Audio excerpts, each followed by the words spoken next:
Ladies and gentlemen, welcome your faces back. It has been a absolute while. Like, it has been a serious while. Welcome back, welcome back. We have a new event for you. Well, I say new event, it's just a returning event, but it's Apex Fest. Now, we are planning on making this the biggest thing that we can possibly make. Do me a favor, Voodoo Bambi, or whoever has the echo. Appreciate it. I don't know why, but I was echoing through someone's mic. I don't know why. What was going on Yeah, there? you could hear my screen. Oh, okay. Oh, okay. Well, that's cool. But we are trying to make Apex Fest the biggest event in Gran Turismo history. Sorry for the little off in the start of this, but the idea is that there are very little rules in regards to cars and stuff like that. Um, because then people can kind of just run whatever they want, right? No restrictions, no real heavy restrictions.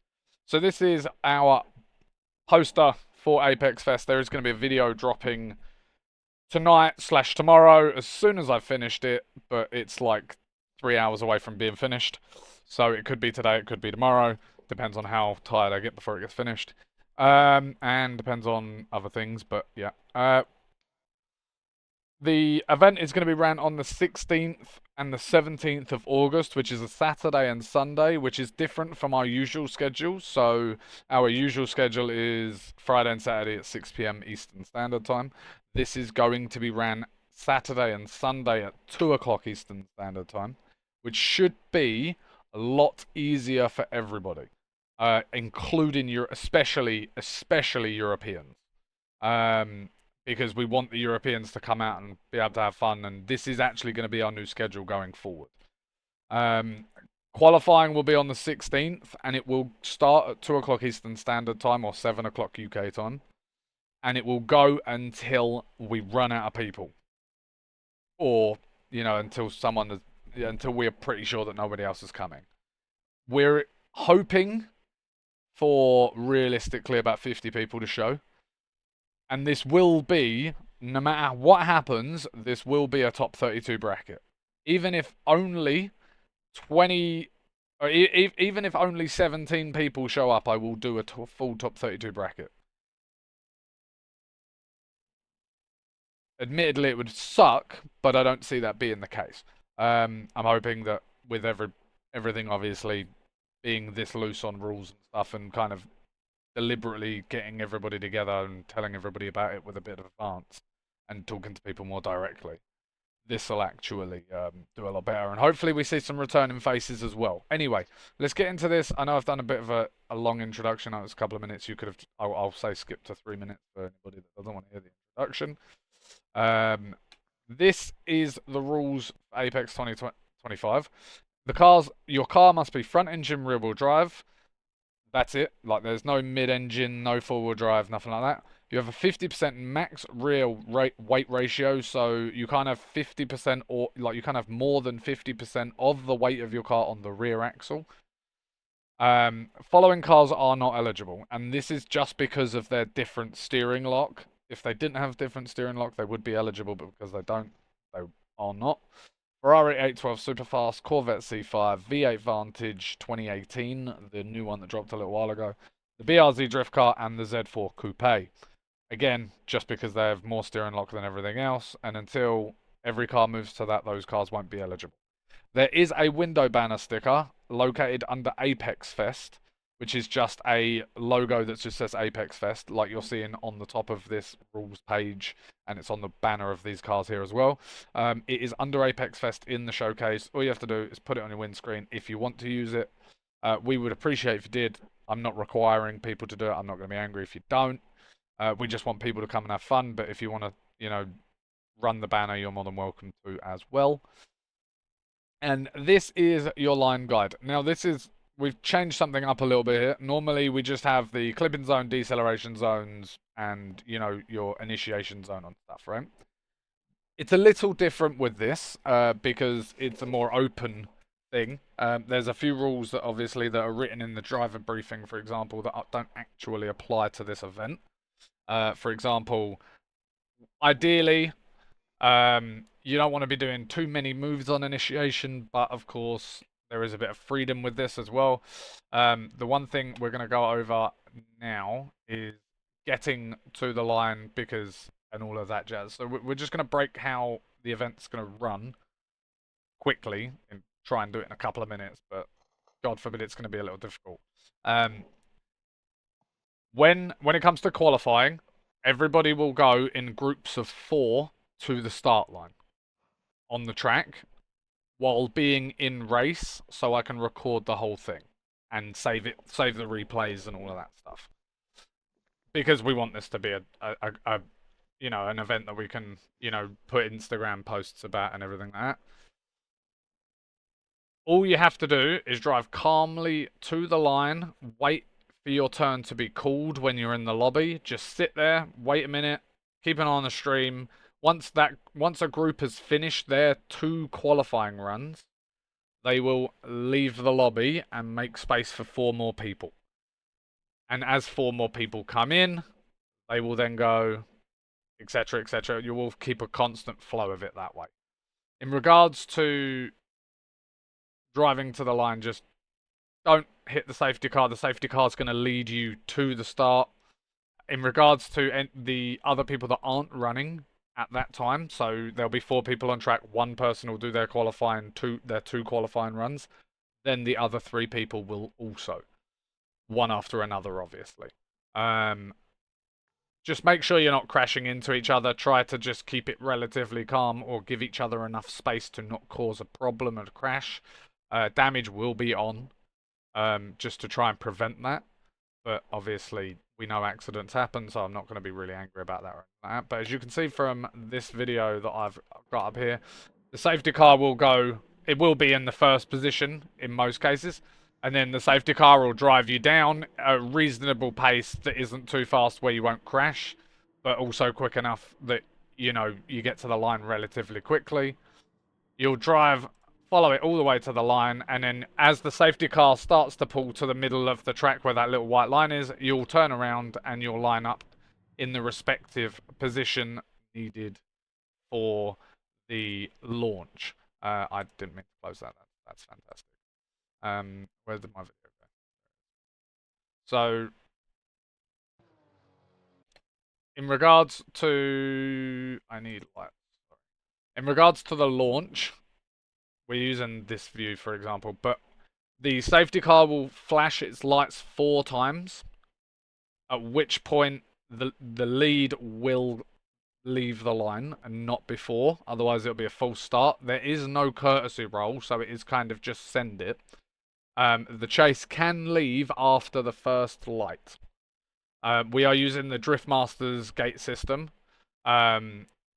You can leave anytime after the first light and before the 4th. As the chase driver, and as you can see from here, the chase driver leaves on the 3rd light. As you can see, starts rolling on the 3rd light, and then on the 4th light, the lead driver starts to go. In regards to qualifying, you will just go on the 4th light. Okay? And then I will show you how this all works. So, in regards to qualifying, we're going to break this all down now, and try and keep it relatively short form. I'm a little rusty, so I do apologise. I'm also going to turn this down a bit because it's very loud. So the safety car flashed 4 times. You're then going to make your way out of the gate. You're then going to make your way down to the start of the curve. Once you hit the end of that curb, realistically, you want to start flicking in. And then making your way, as you can see, I've drawn this suggested line that suggests that you follow over to the right side, which is where the run actually starts, realistically. So the chase can start drifting at any point from now, if they really wanted to drive and not get initiated until now. The actual initiation zone is, and I will draw this quickly for you so you've got it. We're just trying to make this easy for anybody that's new. In regards to, learning something, the actual initiation zone for the chase is from here to here. There is all of that space to initiate. The lead should realistically be initiating here. anywhere in that area. Just to give because we are going into a corner straight away. But once you hit this decel marker here, that's marked out with this little red, as soon as you've hit this, you should already be initiated in the chase. If you are not initiated by that point, you will be zeroing. It's just because there's no excuse for that. In regards to this decel area, it is to be happening after the transition. You should be in the lead decelling after the transition. So you should be flicking the car over. You will decel a little bit to get to the inside, which is here. The inside is quite late around the corner. As that way you can get a good drive into the middle of this section, middle of this part here. Trying to learn how to control things again. It's been a while. I'm so rusty. As you can see, getting all the way out there. Good you can carry pretty much full lock everywhere if you get the line dead right. And then you're going to transition back over to the other side and flick it over onto this patch of grass here and send it into this outside zone. But as you can see, there is another little decel area there that allows the decel after the transition, so that you can clutch kick to get the car into the zone, etc. And get yourself into outside zone 1, or outside zone 2, sorry. And then it runs out at the end of the white line. So outside zone is from the start of this little green patch here until the end where it meets this box, and then the white line is introduced, merging the roads.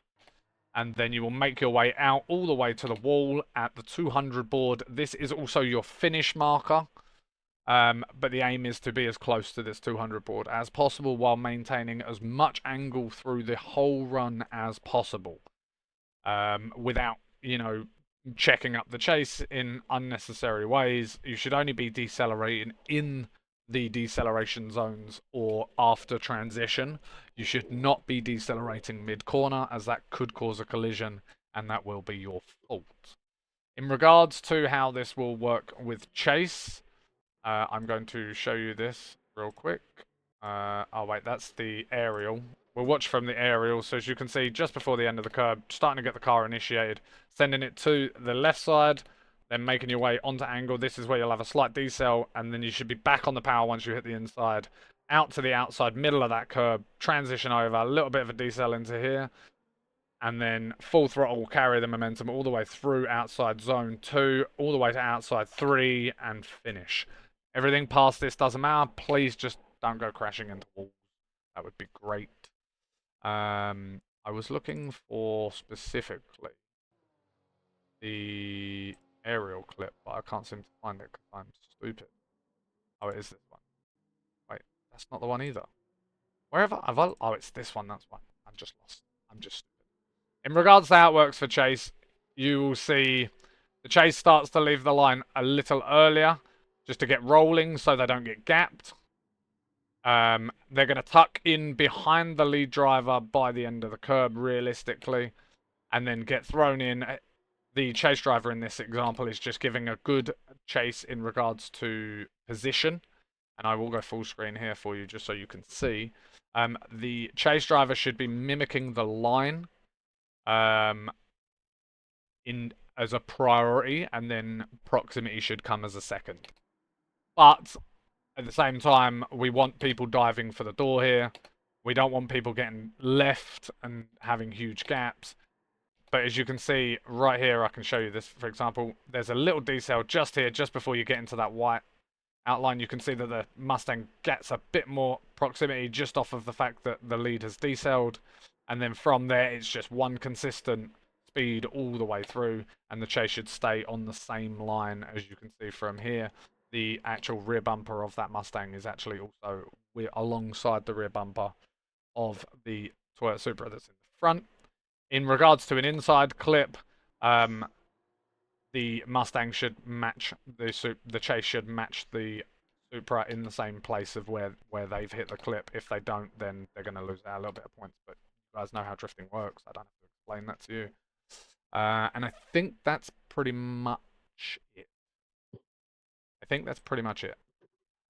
Just for anybody that wanted to know, for qualifying, The line score breakdown is 7.5 for all of the clips and 30 for the outside zone.